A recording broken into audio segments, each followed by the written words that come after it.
Humiliated.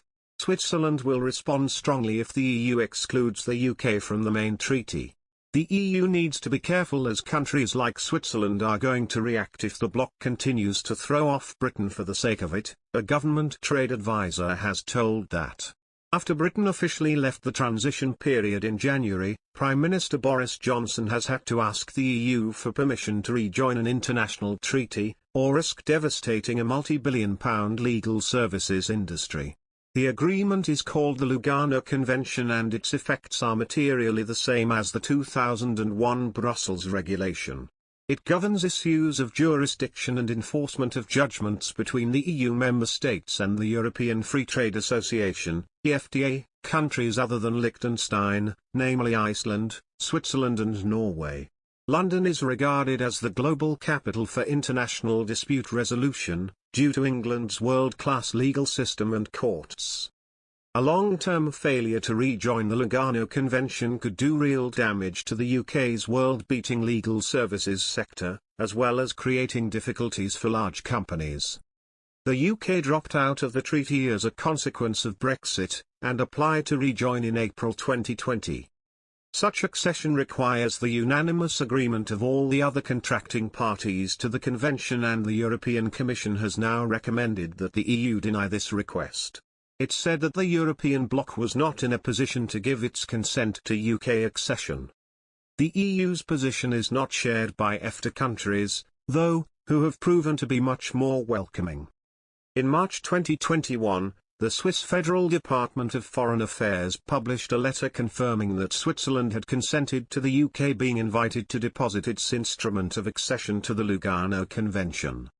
The letter reads, "Switzerland welcomes the intent of the United Kingdom, UK, to accede to the Convention on Jurisdiction and the Recognition and Enforcement of Judgments in Civil and Commercial Matters, the Lugano Convention 2007, and will support a request for accession from the UK." In an exclusive interview, a UK government trade advisor, who wishes to remain anonymous, has claimed the EU needs to be careful, as Switzerland might react if the bloc continues to throw off Britain.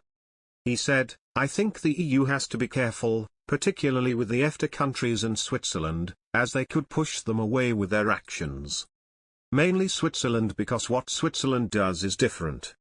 It voluntarily aligns to EU regulation, which is obviously quite controversial, and it is becoming more and more controversial.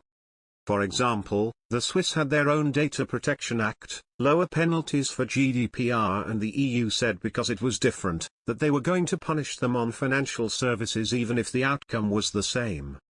He added, "If you add this to that, then I think you are going to get into a situation very quickly where the Swiss are going to react. The EU has to be careful about this.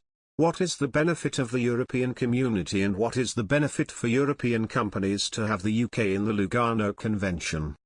I wouldn't throw the UK off things for the sake of throwing the UK off things when I could be hurting my own economic interests."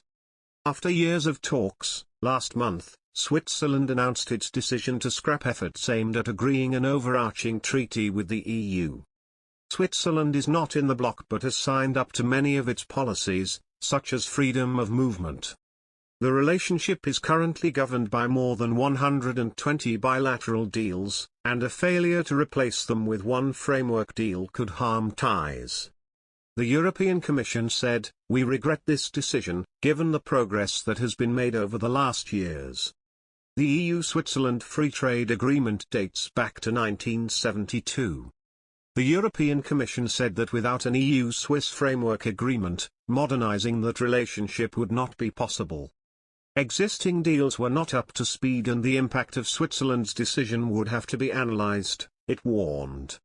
The right-wing Swiss People's Party, SVP, welcomed the breakdown of talks as a victory for Swiss self-determination, while trade unions were also pleased as they had been concerned about the impact on wage protection and public services.